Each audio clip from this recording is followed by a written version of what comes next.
সরকারটাকে মূলত চালাচ্ছেই হচ্ছে অলিখিতভাবে বা অদৃশ্যভাবে নিয়ন্ত্রণ করছে এই নতুন রাজনৈতিক দলে যারা কি পজিশন হোল্ডার তারা।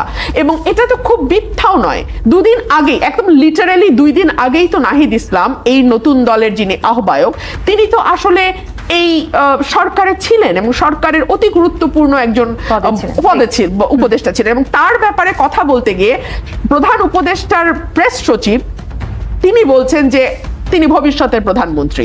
তোর বক্তব্যের শুরুতেই আমি একটা বিষয় স্পষ্ট করি, বাংলাদেশের আপামর সাধারণ জনসাধারণ তারা কিন্তু নতুন দলটির উপর অনেকখানি আস্থা এবং বিশ্বাস রাখতে চেয়েছিল।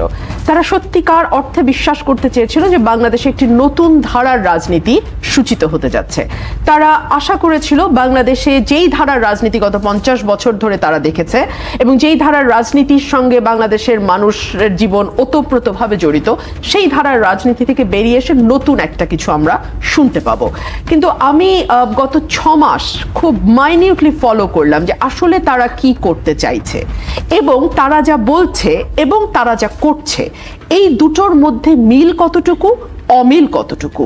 আমি নিজেও খুবই আশাবাদী একজন মানুষ ছিলাম যে নতুন ধরনের একটি রাজনীতি হয়তো বা বাংলাদেশ পেতে যাচ্ছে, কিন্তু আমরা যখন মাঠের পরিস্থিতি লক্ষ্য করলাম তখন দেখলাম তারা যা বলছে তাদের অনেক কিছুই তাদের কাজের সঙ্গে মিল থাকছে না। ফর এক্সাম্পল আমি কয়েকটা এক্সাম্পল দেই। সেপ্টেম্বর মাসে তারা বিভিন্ন জেলায় জেলায় জনসমাবেশ করেছিল, তখন একটা সার্কুলার জারি হয়েছিল সরকারের তরফ থেকে যে তাদেরকে যেন ডিসিএসপিরা প্রোটোকল দেয়, নিরাপত্তা বিধান করে। প্রশ্ন হচ্ছে এই ধরনের সংস্কৃতিকে আমরা অতীতে দেখেছি না, যে যেই দলগুলো যখন ক্ষমতায় থাকে এবং বিশেষ করে গত 15 বছরে আওয়ামী লীগ তারা যখন কোনো সভা সমাবেশ করত, যারা যখন কোনো পাবলিক মিটিং বা পাবলিক ফোরামে অ্যাড্রেস করতে যেত তখন তারা রাষ্ট্রীয় আনুকূল্য নিয়ে যেত এবং রাষ্ট্রীয় সুযোগ সুবিধা ব্যবহার করত। এই সংস্কৃতির রিপিটেশন কিন্তু আমরা বিপ্লবের 1 মাস পরেই আমরা পুনরাবৃত্তি হতে দেখলাম। এখন দেখতে পাচ্ছি বিভিন্ন জায়গায় চাঁদাবাজির কথা আসছে। একটা কল রেকর্ড সম্প্রতি ফাঁস হয়েছে, আপনারা জানেন, সেখানে একটা বালু মহল নিয়ে নানান রকম কথা আসছে এবং সেখানে একজন বেশ গুরুত্বপূর্ণ সমন্বয়কদের একজন গুরুত্বপূর্ণ ব্যক্তি তিনি 1 লাখ টাকা বোধহয় দাবি করেছেন এবং 5,000-এর অফা করার চেষ্টা করছিলেন আদার সাইড। সো এই কথাগুলো, এই কার্যকলাপগুলো কি আমাদের আগের রাজনীতিকেই মনে করিয়ে দেয় না? এবং আমি যখন তাদের যে রিফর্মের কথা তারা বলছে, তারা কেউ কিন্তু বলেনি যে তারা গণতন্ত্র চায় না, তারা কেউ বলেনি যে তারা মানুষের ভোটের অধিকারে বিশ্বাস করে না, তারা বাক স্বাধীনতা চায়, তারা লিখবার বলবার চিন্তা করবার স্বাধীনতা চায়, তারা মানবাধিকার গ্যারান্টি করতে চায়, তারা গুম বিচার বহির্ভূত হত্যার মতন অপরাধগুলো বাংলাদেশ থেকে সরিয়ে দিতে চায়। আপনি আমাকে বলেন তো, এবং তারা জনগণের মালিকানায় বিশ্বাস করে। আপনি আমাকে বলেন তো এক্সিস্টিং যে সংবিধানটা আছে সেখানে কি ভোটের অধিকারের কথা বলা নাই? সেখানে কি বাক স্বাধীনতার কথা বলা নাই? সেখানে চিন্তার স্বাধীনতার কথা বলা আছে, সেখানে কোন রকম মানবাধিকার লঙ্ঘন যাতে না হয় সেই ব্যাপারে গ্যারান্টি দেয়া আছে, সেখানে জনগণের মালিকানা, দেশের মালিকানা জনগণের কাছে সেটাও বলা আছে। তাহলে আপনি আসলে পরিবর্তনটা কোথায় করতে চান? যেটা আমি এতদিন 6 মাস ধরে তাদের অবজার্ভ করে বুঝলাম, যেটা মূল ফোকাস হওয়ার কথা সেটা হচ্ছে যে যেই কথাগুলো ভালো ভালো কথাগুলো এতদিন কেতাবে ছিল কিন্তু কাজে ছিল না, সেগুলোকে তারা কাজে পরিণত করতে চাইছেন। খুবই চমৎকার। সেগুলোকে যদি কেউ কাজে পরিণত করে তাহলে অটোমেটিক্যালি মানুষের সিম্প্যাথি বলেন, মানুষের ভোট বলেন, মানুষের সমর্থন বলেন, সেটা কিন্তু অটোমেটিক্যালি তাদের কাছে যাবে। সেটার সেকেন্ড রিপাবলিক হবার কোনো প্রয়োজন নাই। যদি এমন হতো যে বাংলাদেশের রাজতন্ত্র প্রতিষ্ঠিত আছে, রাজতন্ত্র থেকে তারা গণতন্ত্রের দিকে যেতে চায়, কিংবা যদি এমন হতো যে বাংলাদেশে গণতন্ত্র আছে কিন্তু তারা সমাজতন্ত্র কায়েম করতে চায়, অর্থাৎ তারা পুরো সিস্টেমটার পরিবর্তন চায়, তাহলে আমরা সেকেন্ড রিপাবলিকের কথা ভাবতে পারতাম। পরিবর্তনের কথা যেটা আপনি বলছেন তারা চাইছে, সেটা কি অনেকেই সন্দেহের চোখে দেখছেন, অন্য মতলব আছে কথা বলেছেন, এর মধ্যে আরো একটি উদ্দেশ্য আছে, সেই কথা আমরা শুনেছি। কি সেই উদ্দেশ্য, সেই জায়গাগুলো নিয়ে আমরা আলোচনা করব। জি ব্রিটিশ প্রাতিনিধিত রাজকাহন দেখছেন, ব্যারিস্টার রুমিন ফারহানা, বিএনপি নেতারা বলছেন গণপরিষদ কেন হবে, এর মধ্যে একটি অন্য উদ্দেশ্য আছে কিংবা অন্য কোনো মতলব আছে। মতলবটা আসলে কি? মতলবটা হচ্ছে নির্বাচনকে আরেকটু দীর্ঘায়িত করা। আমি আজকে একটি রিপোর্ট এসছে মানব জমিনে, বেশ দীর্ঘ একটি রিপোর্ট।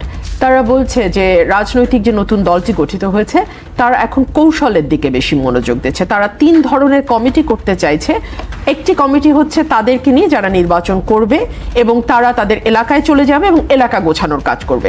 সেকেন্ড কমিটি যেটা হবে সেটা দলকে এবং সংগঠনকে আরো বেশি শক্তিশালী করার জন্য কাজ করবে এবং থার্ড যে কমিটি হবে সেটা ন্যাশনাল পলিটিক্স নিয়ে কাজ করবে। অর্থাৎ এই যে 3টা কমিটি করা এবং বিষয়গুলোকে গুছিয়ে আনা, এজন্য সময়ের প্রয়োজন।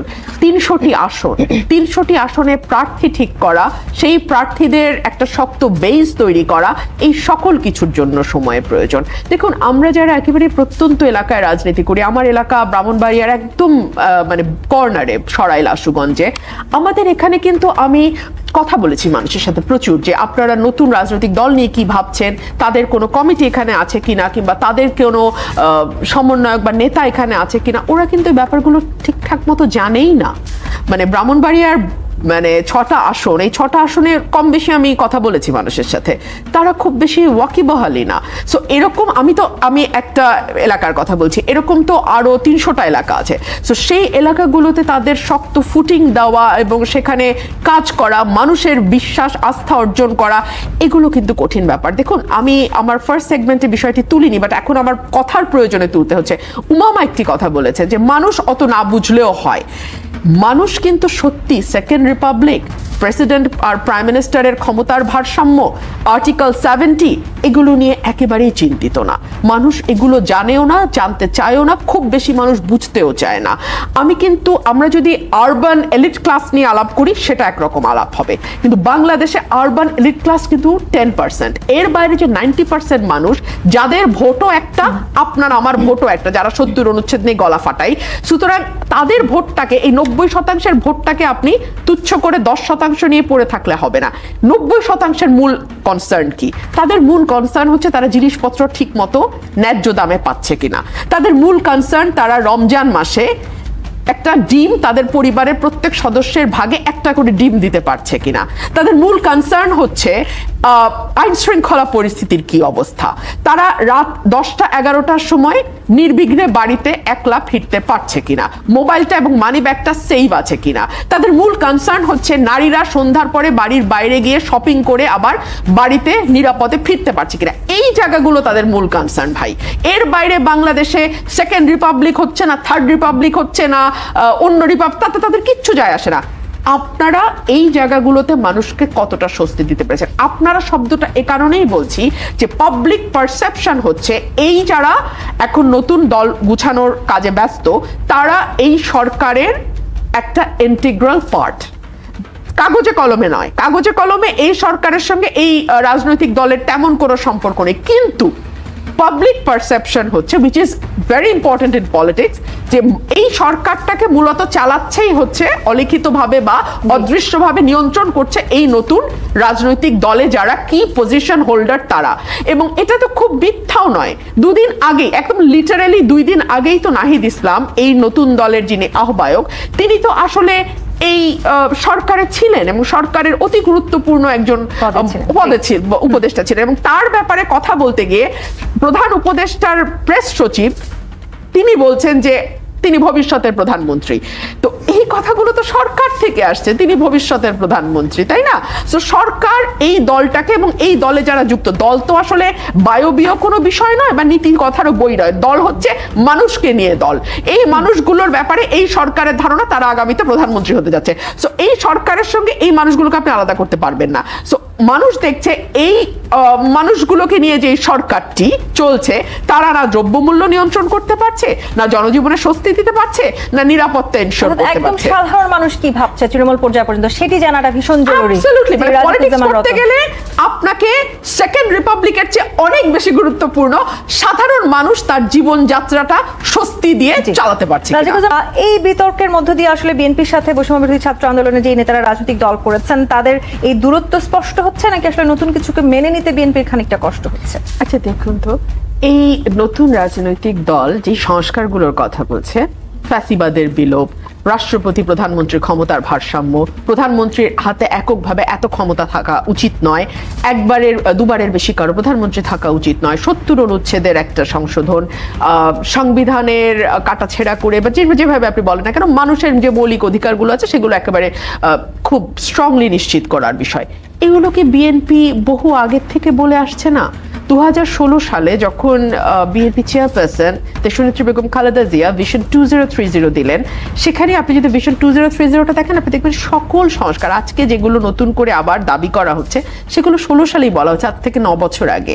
তারপরে তো 31 দফা আসলো, 27 দফা দিল, সেখান থেকে 31 দফা হলো, অর্থাৎ সকল রাজনৈতিক দল যেটাতে ঐক্যমত। ভিশন 2030 না হয় শুধু বিএনপির, কিন্তু এরপরে 31 দফা যেটা দেয়া হলো সেখানে তো আসলে সকল রাজনৈতিক স্টেক হোল্ডারদের সঙ্গে মোটামুটি বসে একটা সমঝোতায় আসা গেছে, আওয়ামী লীগ বাদ দিয়ে এবং আওয়ামী লীগের সাথে যে কয়েকটা দল ছিল তাদেরকে বাদ দিয়ে সকলেই মোটামুটি এক মত হয়েছে যে 31 দফা হলে বাংলাদেশের যেই এক্সিস্টিং পলিটিক্যাল কালচার সেখানে একটি পরিবর্তন আসবে। আমি আপনাকে আরেকটা কথা বলি, রাতারাতি কিন্তু কোনো পরিবর্তন সম্ভব নয়, অসম্ভব। আপনাকে ট্রায়াল অ্যান্ড এররের মধ্যে দিয়ে যেতে হবে। এই ট্রায়াল অ্যান্ড এররটা কি? প্রথমত বাংলাদেশে মোটা দাগে একটা ভোটের ব্যবস্থা করতে হবে। তখন কি হবে, যারা ক্ষমতায় থাকবে বা ক্ষমতায় আসবে তারা জানবে 5 বছর পর তাদেরকে মানুষের কাছে যেতে হবে, ফিরতে হবে, জবাবদিহিতার জায়গাটা